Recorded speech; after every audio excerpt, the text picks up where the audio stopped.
ยีเนอร์รถคาเนอร์ยีรถไอเวียดนี่รถคาอีละ8 ต้นนั่นละ10 ต้นกำลังจะเอาขึ้นเนอร์ยีรถแห้งในตำนานนี่ตอนนี้กำลังค่า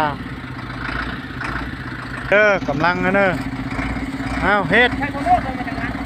เนอร์อี10 ต้น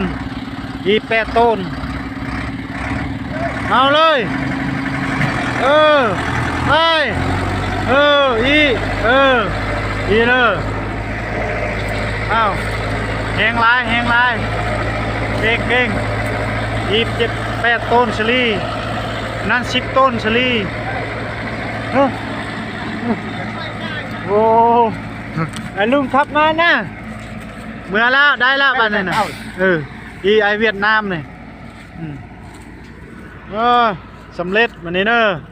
อีละธรรมชาติอยู่แขวงหัวพันเนอะเมืองเชียงคออากาศกับประมาณนี้แหละเข้ายามหนาวแล้วผู้บ่าวผู้เช่ากับอาบน้ำแล้วยามนี้นะยามนี้อากาศหนาวแล้วเนอะผู้บ่าวผู้เช่าอาบน้ำแล้วยามนี้นะอ้าวไปได้ละ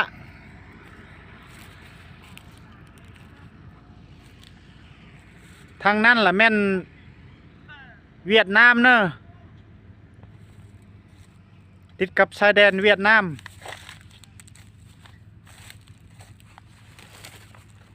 สำนี้ก็เนอะพี่น้องเนอะเธอหน้าจึงเฮ็ดคลิปใหม่เมื่อ